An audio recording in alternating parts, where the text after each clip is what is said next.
Hello, hello. I think we are live. Welcome in, everyone.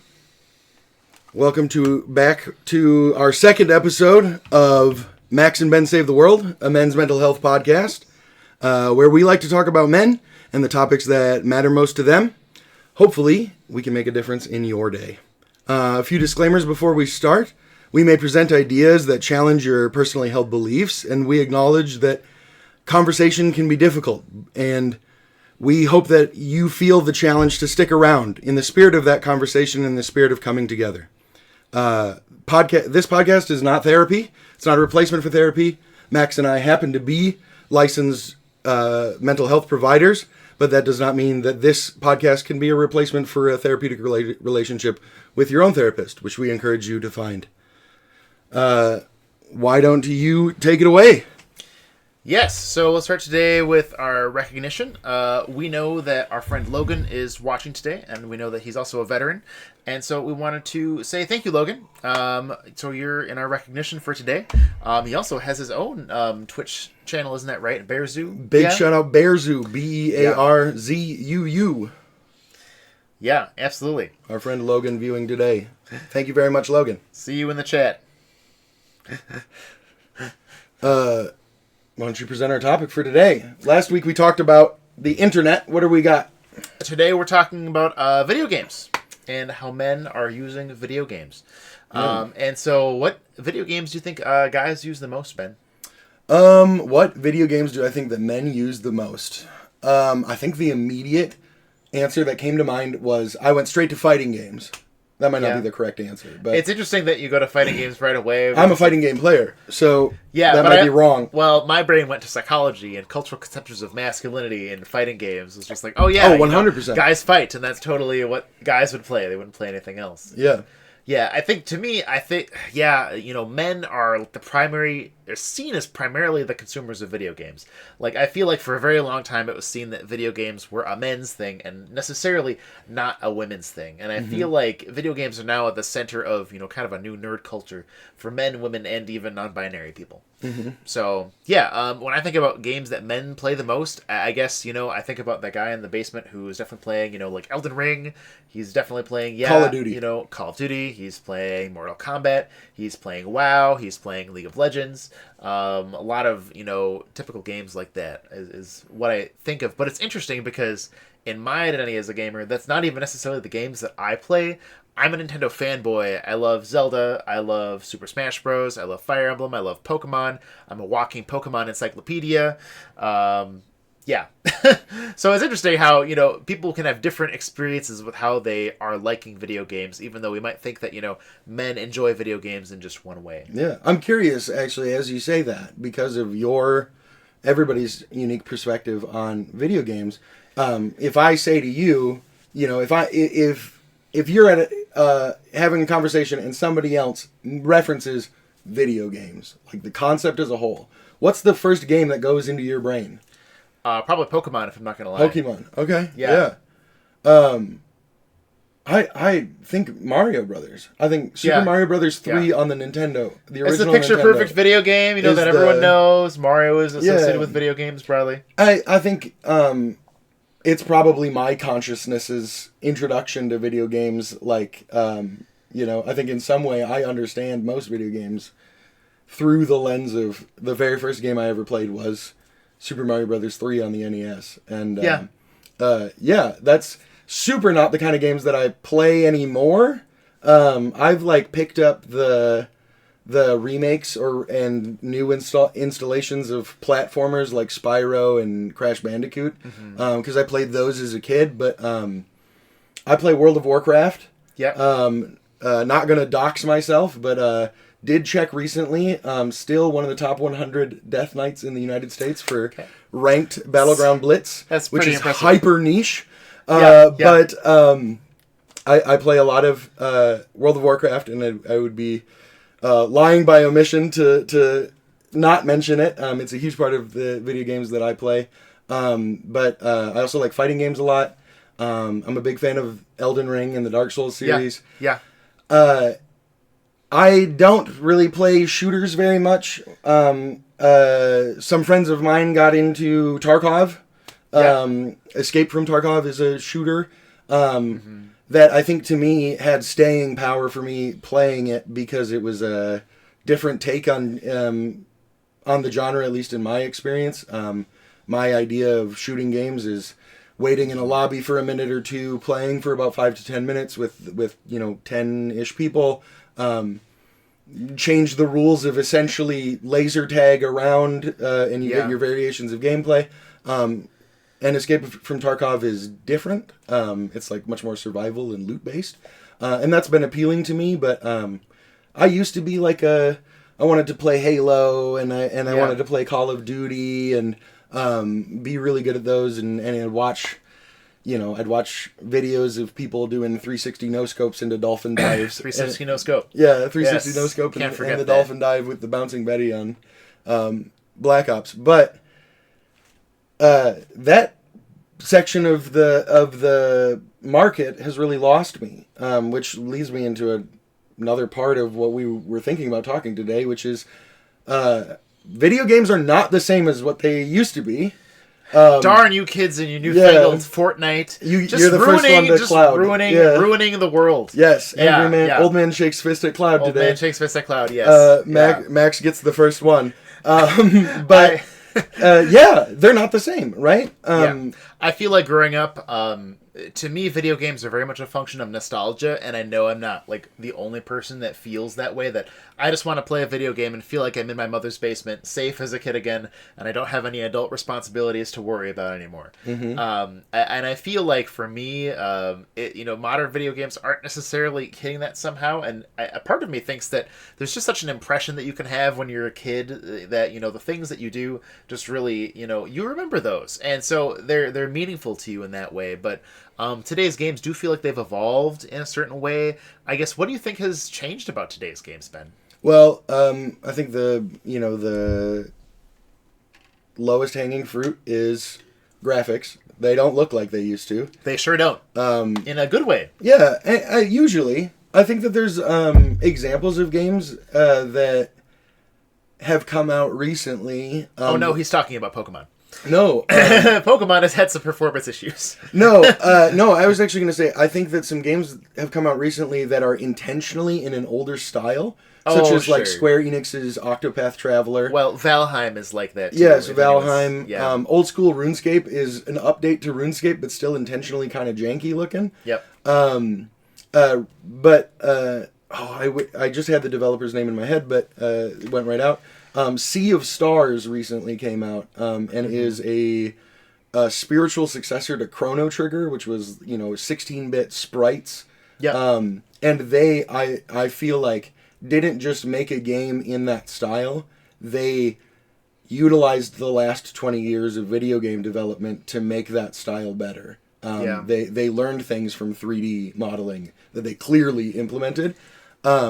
I also think that the way that men used video games, men and boys really, used video games back then is very different from how they use it now. I feel like back then it was, you're doing a single-player experience in elementary school playing Pokemon Red, Blue, Gold, whatever, and you're comparing your experiences, and there was the whole rumor about Mew behind the truck, right?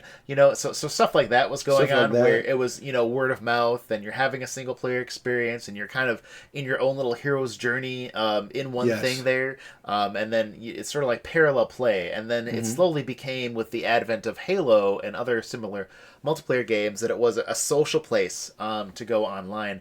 And now, especially with the kids that I'm working with, I'm seeing it increasingly be one of the primary social mechanisms that young boys and then also men are engaging in nowadays, is that they're playing video games online, and that's like a lot of their social life. Like, it could be upwards of over 50%, even 100% of some guys' social lives. Yeah.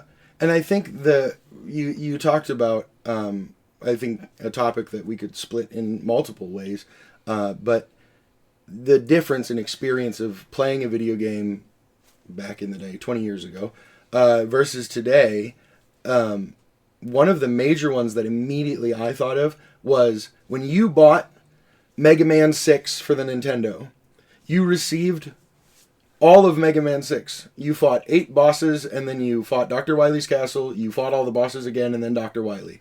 And you knew that you were getting that because you had bought the last 5 Mega Man games. Yep. And there wasn't there as you progressed through the story, you got new powers, you picked up new armor, and you cosmetically changed. Mega Man 6 was one of the first ones where you cosmetically changed. Actually, I think it's 5 where you have the red armor. I hope there's somebody in the chat that can be pedantic and tell me I'm wrong.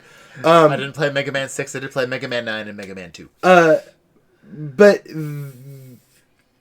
the cynic in me immediately thinks that if a new IP like that came out today, it would be monetized the way that I don't want to demonize and say Fortnite is, because Just say Fortnite. Just say it. Yeah, the way Fortnite is. You wouldn't get everything. You would have to pay $1.99 for random loot boxes, or $10 for a specific skin, and that's really changed the experience of playing video games. There are, of course, exceptions to this rule. Recent modern masterpieces like God of War Ragnarok come to mind. But by and large, even like shopping for video games as an adult man, the way that I consume them is largely mitigated by whether or not the people that I typically play video games with are interested in it. And are we collectively going to invest in playing this? Because to me, somewhat processing out loud, I think there's some acknowledgement that like we're all going to put up with some kind of nonsense like that. And you want to know, is it going to be worth my time to buy the $20 season pass if I'm not going to play the whole season and in particular with my friends, because is it worth it? The way because once you buy it, you're going to be like, well, my friends should buy it, so we're all having a similar good experience, and there's that. I mean, to me, one of the bigger questions that I'm asking is, once you're kind of in, I feel like, to me, like, I'm someone who, I'm playing video games a lot more casually nowadays, because I feel like I'm so much busier with work and with life, which I don't necessarily love, because then I can't finish games, like I'm a big Zelda fan, like I haven't even finished the new Zelda game where you get to play as Zelda, and so I'm honestly disappointed that I haven't had the time to do that right now, but at the same time, like, for other folks, like, it's a lot of their social life, like, they're online for a lot of the time, and so the microtransaction in the game of getting some random piece of armor actually is a much bigger deal. It's more interesting, like, it's something they want, and they're always looking for more, and to me, that's almost a little foreign, every once in a while, on, like, Magic the Gathering Arena, I'll get some gems, and we've got a cat in here, if you see a cat tail, just really, really excited about video games and men's mental health. But I guess the question that I feel like I'm wanting to ask right now is it good that guys are having like so much time online, like playing video games with each other, rather than getting together and even, let's say, having Super Smash Bros on the couch together? Like, would that be like preferable for folks' mental health? Well, let me say what I immediately think of. I can think I've encountered quite a few individuals in the online gaming space, namely in places like League of Legends or ranked player versus player combat in World of Warcraft, that definitely could use some time away from the video games. Touch grass, based on the way that they touch are grass in the chat. Is the phrase, yes. And it's funny that entered the cultural zeitgeist kind of as an insult online, right? Like, you would tell other people to go touch grass because either they're playing too well and they're beating you up really hard, and so you got to tell them, go touch grass, you play too much. Or they're just tilted, they spend too much time online, Yes. they're angry, you need to go touch grass because mentally you need to touch grass. Yeah. And I've come, it's so funny that feels like it's come full circle. When I'm playing online with my friends, if I'm like on a loss streak and I'm starting to like take it personally, I'll say like, I'm going to go touch some grass. And yeah, quite there's often some I literally self-awareness there. Yeah. I'll go take my dog for a walk or something like that, rather than continue to get upset at the video game. Because I think that's one of those things that we consume it as like this piece of media that I think there's an inherent assumption or hope that when you're purchasing a video game, when you're experiencing a video game, you are assuming that you're participating in a leisure activity. That's not I'm not going to work, which is a whole other conversation in and of itself, but let's have it. Of like, I think there's something meritorious to like the simulators where you're like managing a zoo, or you're doing a job, Zoo right? simulator. Or you're chopping some wood for a. I've always wanted to be a goat simulator. Yeah, goat simulator, things like that, or like farming simulator, right? Like some people wouldn't consider the act of going and working, a leisure activity, but there are massive online communities of people that are, accountants by day, but they've got 40 acres of corn that needs to get harvested before the freeze comes in this evening, right? And on their farming simulator.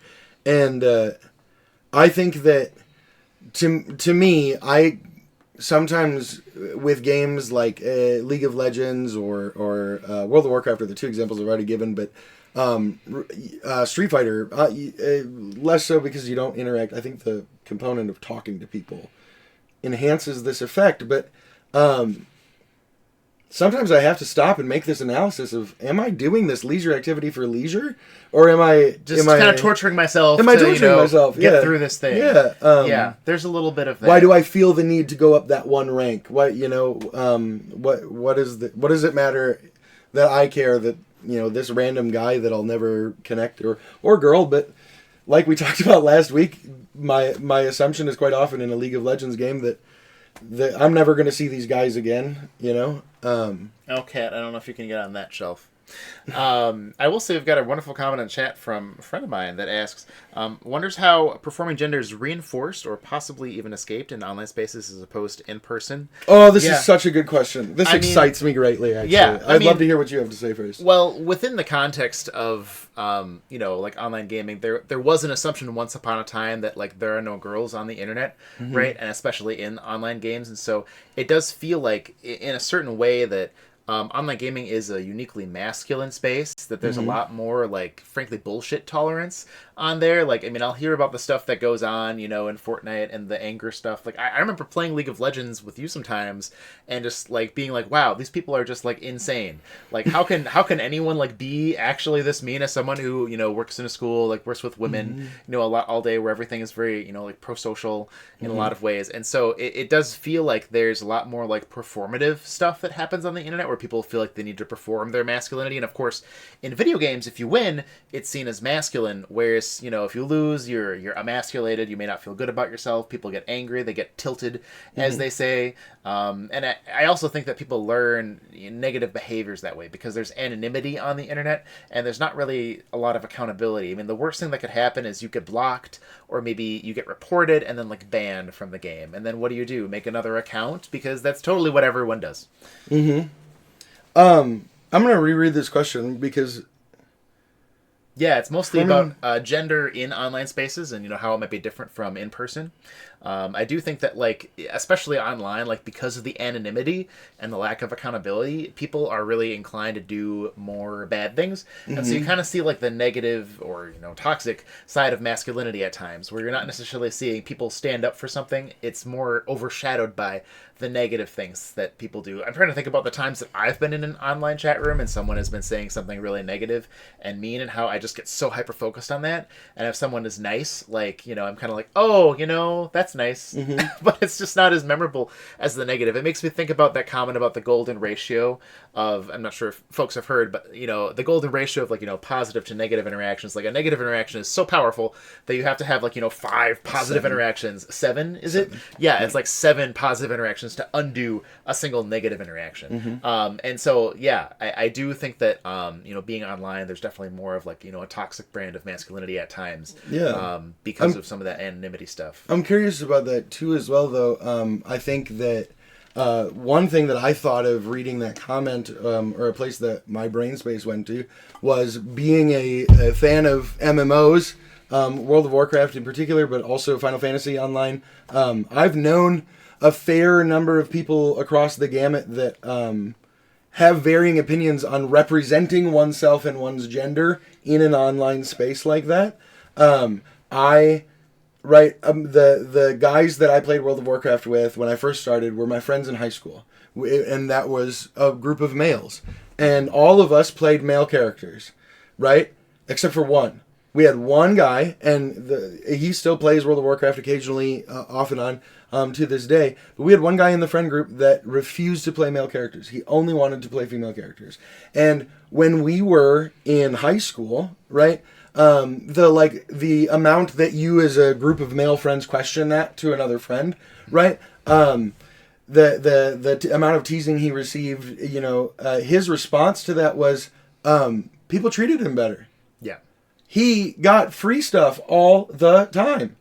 In a game like World of Warcraft, where there's a level of social currency, in that someone else could completely do content for you or help you get along. They could give you a leg up, and often that's financially mitigated by there being a free market inside World of Warcraft. You can pay someone gold to do these things. So bro is playing a girl in the game and to it's get just carried. Like, I get free things Yes. because I decided to do Which, that. at the time, is so 100% interesting. totally valid to all of us. We were like, and we saw it in action often enough that we, we kind of stopped questioning it. And as I've encountered more of the world and gone through my adult life, I've encountered a greater variety of people. And I think that in a lot of ways, my experiences with that friend primed me to then experience some people whose questioning gender identity was better expressed by being in an online space. Yeah. Right? And I was already able to make the I could see lots of reasons why somebody would do that. One of the first reasons I ever encountered was because I had this friend that said it was for that.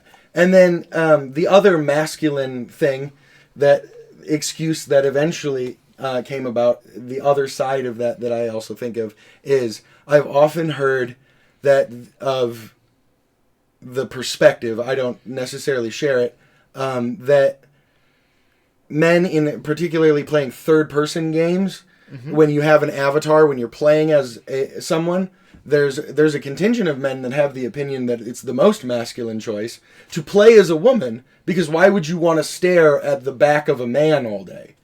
And, sure. Right. Because homophobia. Yeah, and I mean, level of homophobia, level of inability. There's some level in that you can hear maybe this person is having trouble connecting with their character. They're seeing it only as an appendage and not as like a role playing character. And so which are all valid approaches to playing games. Play games however you want, right?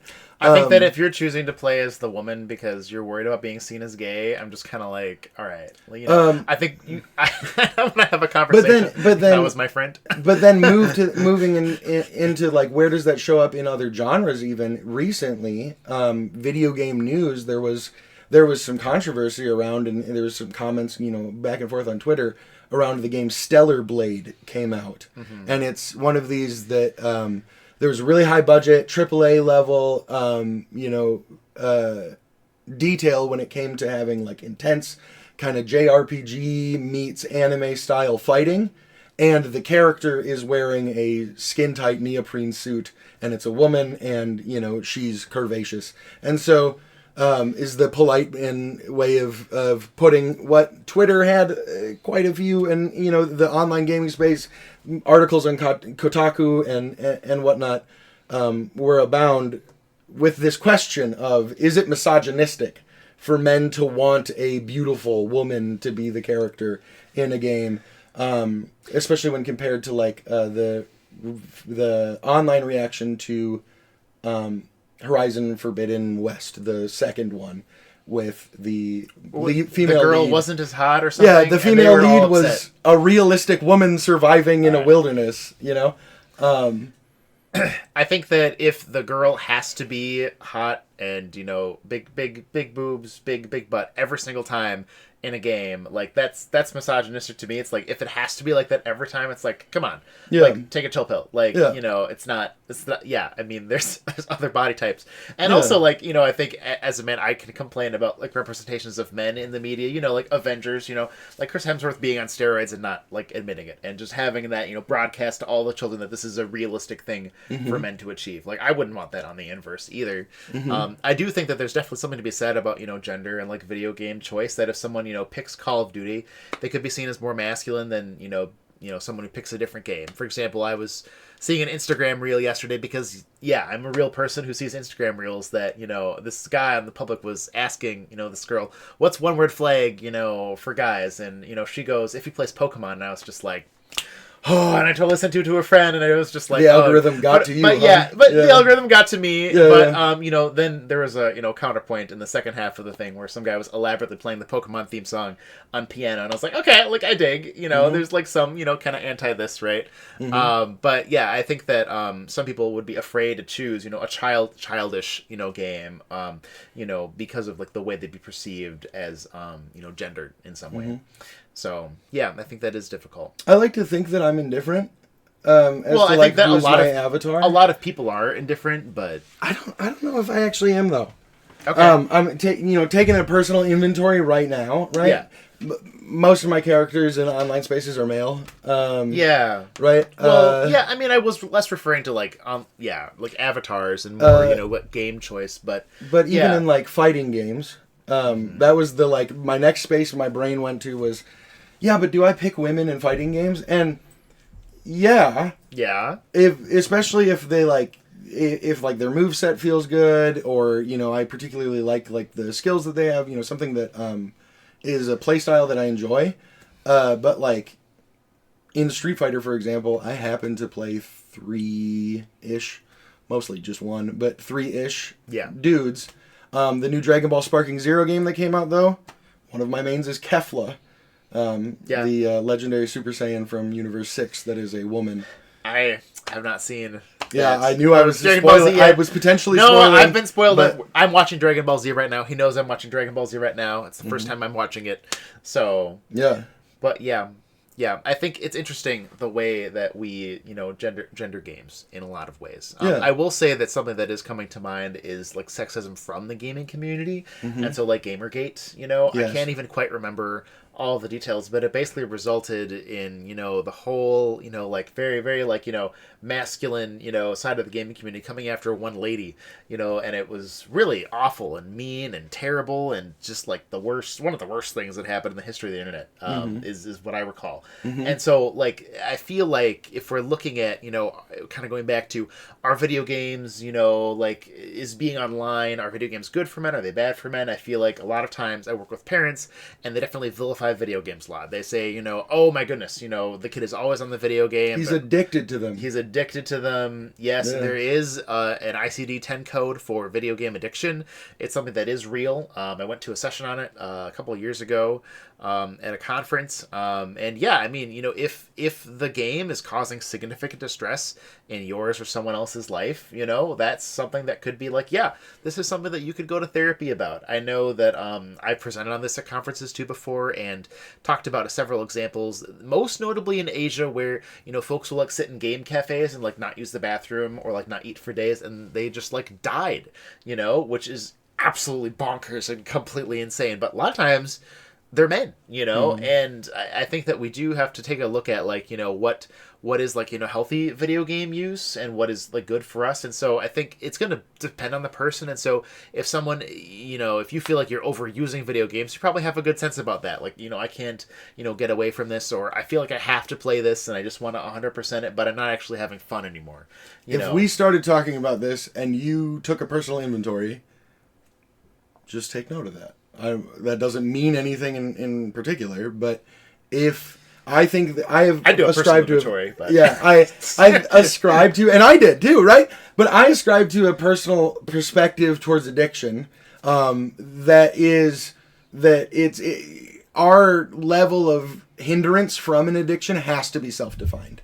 One addict to another is not going to necessarily have the same level of, does this thing interfere with my life? I think that with video games, there's this wide range, just like with many other things that you can potentially become addicted to.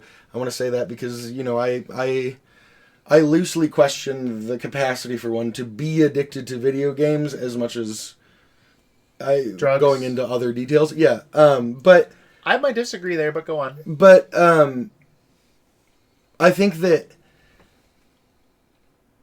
for each person, it's going to come down to a individual level of choice when it comes to what is too much. I think that I would personally say that it's not unreasonable for somebody who is a big fan of a particular video game franchise and it's, a new one is coming out, hasn't come out in a while.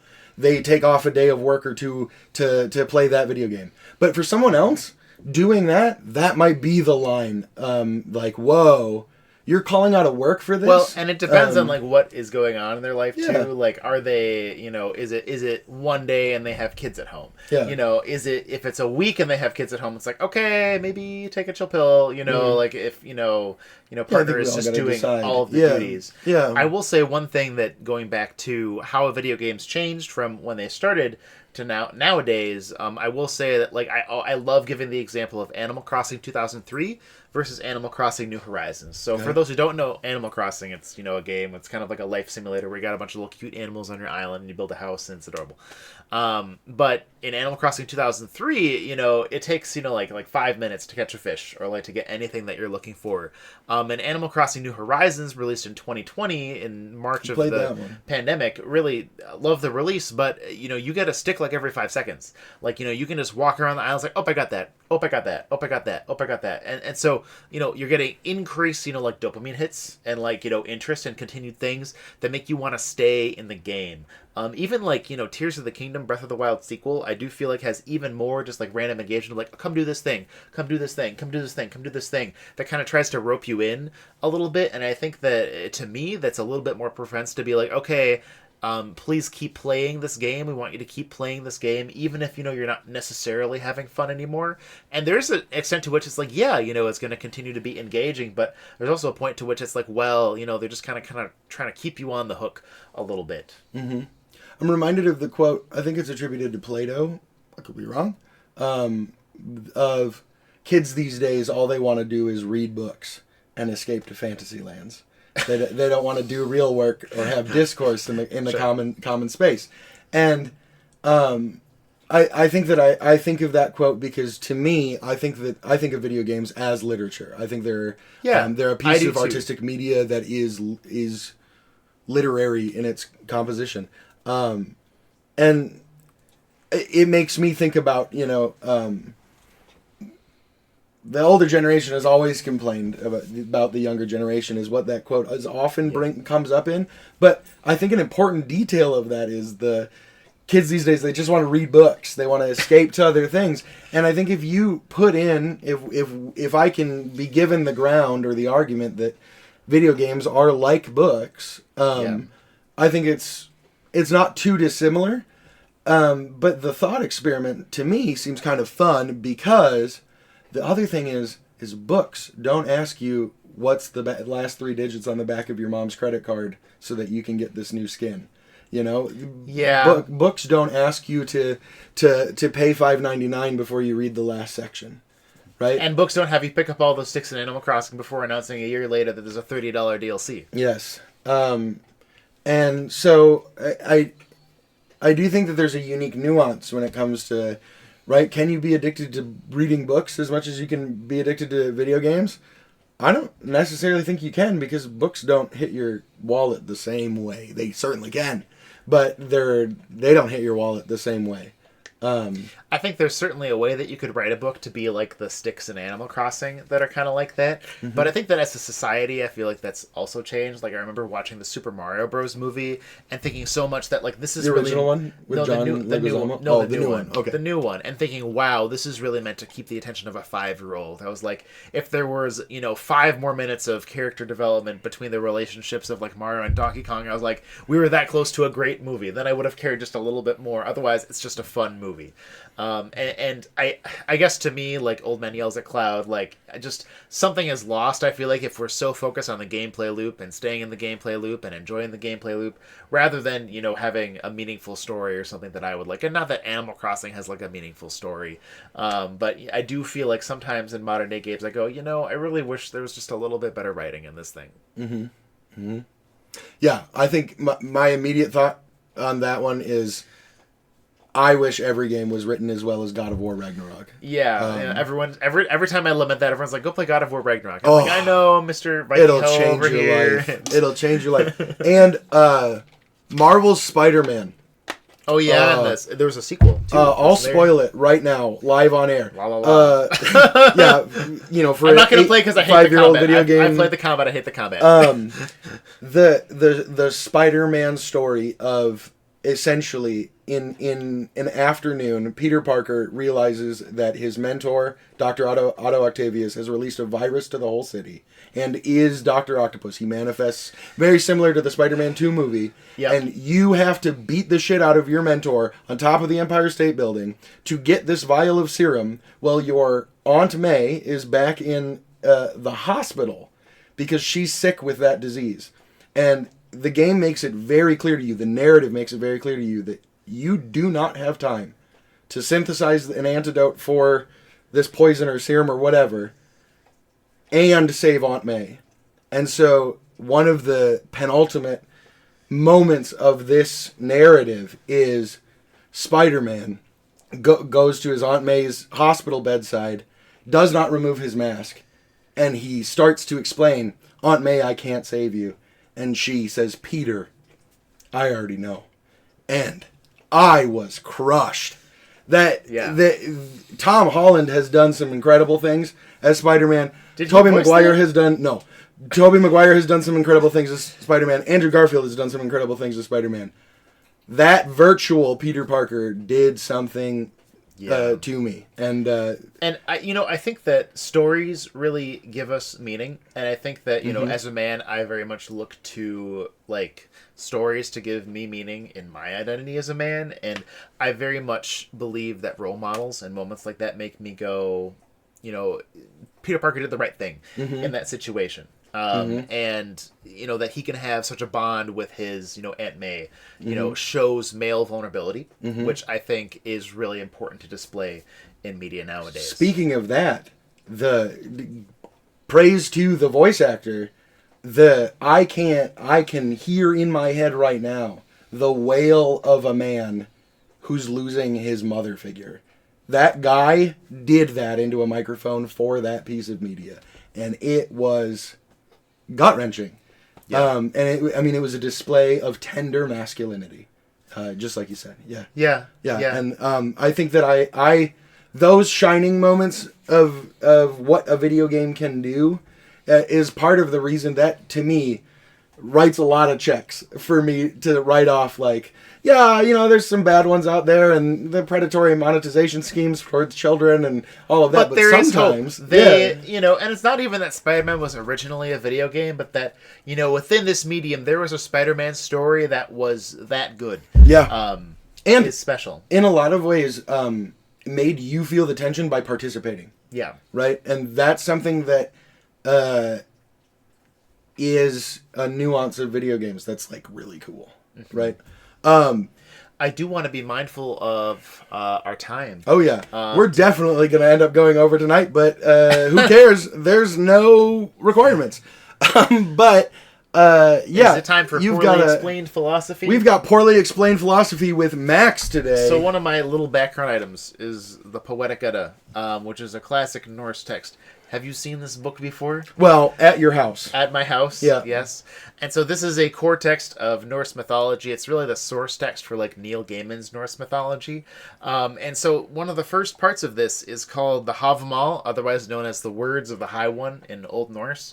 It contains a lot of different sections. It's attributed to the Codex Regius in the 13th century, was found in Iceland. Basically in the rest of Europe, they outlawed pagan Viking stuff, and one of the only places where it was preserved was in Iceland. And so this text is like one of the only ones that was ever, preserved from, the oral tradition of the Old Norse. And so, this Havmal is it kind of starts with, Norse proverbs, and yeah, Kat, I think we're going to have to move. But it has, different sections and things that it says, such as, how you should treat a guest, how you should be with friends. Not very kind to women at one point, but not everything is perfect. I could point out some sacred texts that have some questionable things in them as well. And it has some like runic poems, like how like Odin discovered the runes, and the idea is that this book is like attributed to Odin, which is kind of fun, from Norse mythology. So like, he wrote them, the sure, words of the High One, that Odin is the High One. Okay. And ultimately, like, this is a culmination of the oral tradition of like the Old Norse. And so I wanted to read like the section on friendship because I just think that it's really, really nice. And so one of my absolute favorite passages is I was young once, I walked alone, and I became lost on my way. I felt like I was rich when I met another traveler, for people's joy is in other people. And I think that's really wholesome, and just finding that community is right there. And other lines such as, if you have a good friend and really trust him and want good to come of your friendship, you should speak your mind with him, exchange gifts, and visit him often. And, it's very simple and just saying, like, do this thing with people that you like, people that you care about. But, to me, it's really encouraging a lot of, like, pro-social behavior. And, it is, the language is gendered back then, too. And so, it's encouraging, like, men to do that especially. Yeah, another line that I'll read before I end up moving on is, kind, brave people live best. They never nurture a grudge. It's unwise to spend your life worrying and dreading your responsibilities. And so that's even, like a, kind of deal with your own anxiety sort of a line. There's other lines in the Havmal that I think, I'll share like on future episodes. Like one of them I believe is, like the lame can ride a horse. And so, even like, like pro disabilities, but yeah, people, if you die, you can't really do a whole lot about that. And so, yeah, this is a text that's actually really close to my heart. And I guess maybe this is, rather than a poorly explained philosophy, that's really the title of this segment. It's really, like this is a part of my philosophy that I think is pretty neat, that I think, more people should be aware of. I appreciate you sharing that. Yeah. One thought that I immediately had was, I'm aware that in his Legendarium, J.R.R. Tolkien took inspiration from Norse mythology, among many other things, in general, writ large, but in dwarves. And curiously, one of the like principal things that spins out into other media like Warhammer and lots of other places where dwarves show up in kind of the like post-Tolkien fantasy era that we're in, dwarves hold grudges. Yeah. And I found that very curious. One of the things that I heard loudly was this it seems like Tolkien might have missed that part of the Eddas. Am I saying that right? Well, yeah, this is the Havmal. And I mean, it is the Poetic Edda, so it is one of the Eddas. I mean, I also think that, like, if he was trying to characterize dwarfs as, one kind of thing, there's that. I will say that there's certain lines in here that are especially, like, a little bit more about, like, independence. And I mean, like, even the page before is like, many men are kind but can be driven to fight. There will always be conflict between men. Where there's more than one, there's a fight. And so, like, it tries to really capture a lot of different pieces of the human experience, I think. Yeah. Really, I'd say the male experience, of the time back then. And so, yeah, I mean, I think that there's certainly a lot of, like, text in there. And I think that, if you are a certain kind of person, like, you can read it and be like, yeah, I really like, this section. This section is, cool. But, yeah, I mean, to me, the friendship section was always, like, the one that spoke to me the most because I think, community and relationships are just, yeah, I mean, certainly part of the therapeutic job, the therapeutic relationship is really the center of a lot of what we do. Yeah, I mean, and of course our work as clinicians. Yeah, it's going to paint our perspective. Yeah, for sure. So that's my poorly well explained or not well explained philosophy for the day. I really appreciate it. Thank you very much, Max. Yeah. Some of the refocusing topics that we had thought about was talking about addiction, but we kind of covered that a bit. So I think it would be fun to ask you about your opinion and to fill you in, because I think you told me that you hadn't heard much about Concord. I understand that Ben wants to tell me something that I don't know about. Yeah, so the big news in video game, I mean, the news cycle is other ever than the changing. Pal World lawsuit? Yeah, other than the Pal World lawsuit, was 3 weeks ago now. Sony had an in-house, I think they were called like Firewalk Studio, but they were owned by Sony, the people that own PlayStation and all of your other home electronics. They had an in-house studio make essentially an Overwatch similar game. We've got a visit from the dog. We love the dog. They made a similar game to Overwatch with, without showing it to you. Imagine all of the characters, though, are Guardians of the Galaxy characters, but the brightness and the contrast has been turned to the maximum settings. Everyone is wearing bright, loud, mismatchy yellow, orange, purple outfits with pink eyeliner and purple lipstick, and the aesthetics of the game are very mixed between like Guardians of the Galaxy and kind of like a pop neon aesthetic. So what you're saying is this game is kind of like a rip-off of several ideas. Rip-off of quite a few ideas, yeah. And that's where we begin, is the industry is apparently asking for another... she's just going to lick your hand. She can lick your hand, okay, the dog is licking my hand. You can't see it on the camera, but the dog is licking my hand if that's what you're hearing. Yeah. So this studio decides that we need another Overwatch type game, and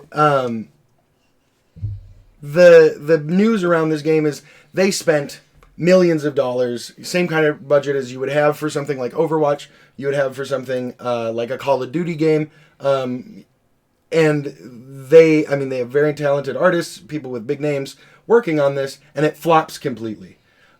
Steam numbers are, I think it peaks at like 277 concurrent players on its first day. That's abysmal. Within 2 weeks, I heard about this. The company refunds everybody that purchased the game and issues an apology with seemingly no intent to fix it or make a different game in the future. Which is what has kind of become like common practice. I think a lot of people expected a No Man's Sky kind of response. Yeah. Whereas that's an example of a game that came out, flopped really hard, and they fixed it, essentially.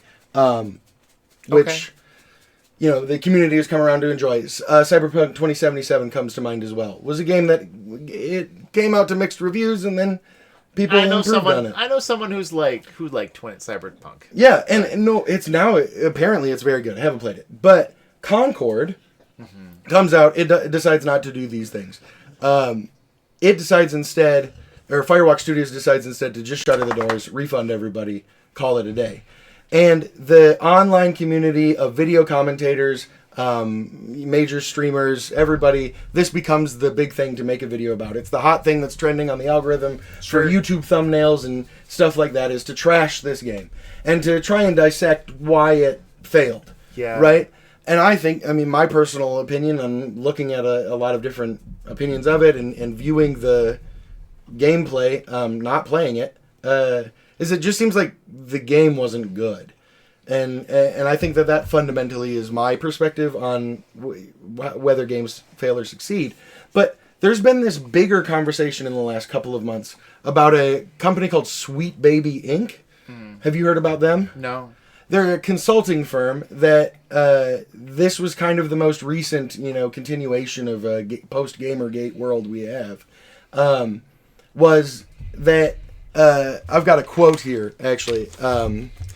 The Gamer's Stacey Henley called the boycott of Sweet Baby Inc. online the latest dog whistle for rejecting progressive ideas. Essentially, what happened, to put it in very short or brief terms, Sweet Baby Inc. has been working as a consulting firm for narratives in video games for a while. Games like Assassin's Creed, Valhalla, Suicide Squad, all include credits to writers that are a part of this consulting firm. With Alan Wake 2, which is not a game series that I'm familiar with, but Alan Wake 2 comes out and has some Sweet Baby staff on the writing staff. And there's a community on Steam, one of these groups that, rates games. There's a Steam community that's focused on avoiding Sweet Baby Inc.'s games. It's become a kind of a niche group of gamers have decided that all Sweet Baby Inc. does is come in and muck up these games. They add diversity to the games.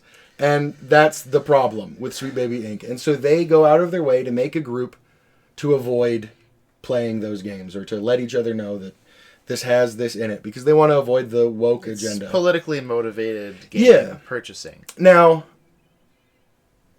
this might immediately make me want to take Sweet Baby Inc.'s side. However, one of Sweet Baby Inc.'s employees, back in June-ish, encouraged their following online, their social media following, to mass report all of the users in the Sweet Baby Inc. hating group on Steam for violating community guidelines when arguably they hadn't. And so in an attempt to use this person's notoriety, they kind of sent their gang of followers, and in an attempt that backfired, and ended up having like this Barbra Streisand effect of once the internet starts talking about something and it focuses on something, it focuses on it really hard. And if you as a PR marketing firm don't want the internet to talk about something, they're going to talk about it, right? And so Sweet Baby Inc. has an employee that says, you guys should go report all of these accounts that are hating on us to get rid of them. And this rallies more people to the side of the haters.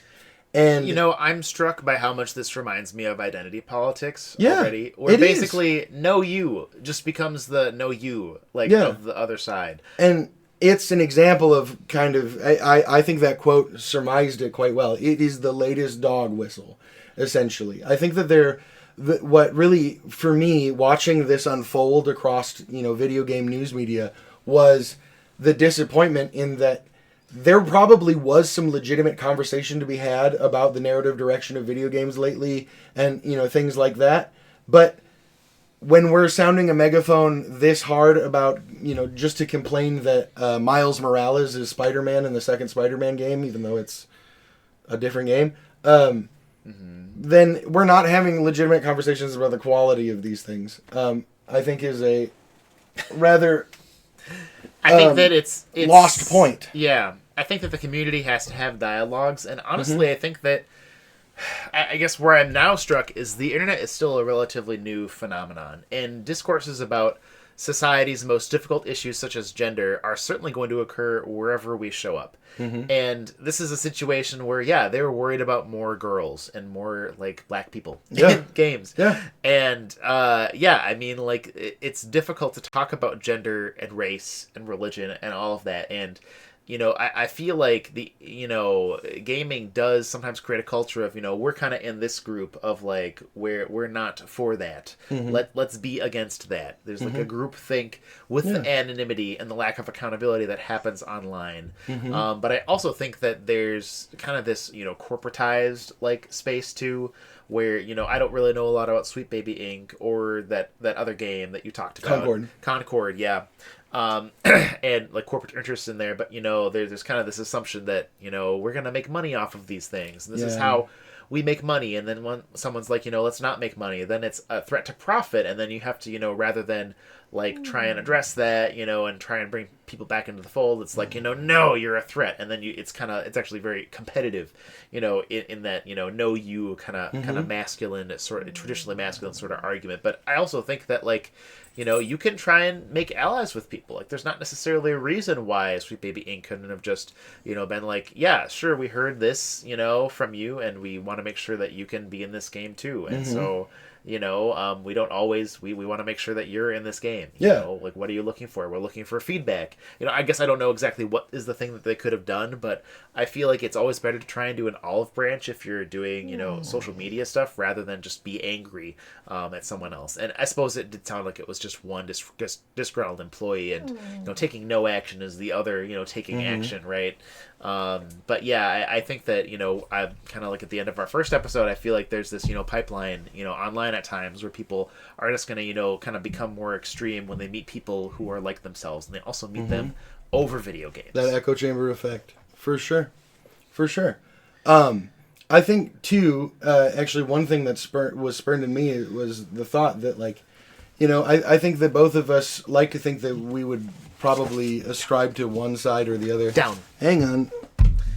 Dog loves us. The dog loves us and really feels like she should be involved. I think that... I'm sorry, I lost where we were. It's okay, the dog was distracting. I heard in what you were saying was that like olive branch need. And Down. Dog, come here. Down, doggo. Was that need for an olive branch. And as I say off screen here... We should expend the olive branch to the dog. Yeah, we'll extend an olive branch to the dog. But also, I think that there's also like this recent trend that I've been noticing in a lot of video game creators that seem to feel like entitled to like, well, if you don't like me adding diversity to my video game, then you're just an idiot, and they don't want to hear other people's opinions. Yeah, it's a little bit of the cancel culture piece there, where if you aren't necessarily aligned with the belief of someone else, that you're not allowed to have that opinion or this and that. When we know that like representation in video games is good. Where if you see LGBT folks in video games, you see Black, Latino, women, people of different, shapes and sizes of all different kinds. People with different hair colors. I like having a nice blonde avatar, honestly. Oh. But Ginger. Yeah, but, don't get me started on the lack of red hair in video games. Which it's a silly thing to, ask. But yeah, I mean, when people play video games, you want them to be able to look at that and be like, I'm in there. And so I also think that like no one is ever going to understand that like folks who haven't been represented or in video games need to have that representation. Like folks who don't understand that like are never going to understand it if you just like go no you all the time. Yeah. And you're just constantly in this like fight with them. Like it's really more about having a conversation and a dialogue and approaching it cordially and stuff like that. But a lot of times even if you try that way, like those people aren't like super responsive, and so I think that can also be really frustrating, and corporations especially can see that as kind of like hopeless or what it is. But I think that it just takes a long time for society to have like some of those dialogues. And you always want to try and take the high road, and it sounds like this company just did not take the high road this time. At least that one employee. Yeah.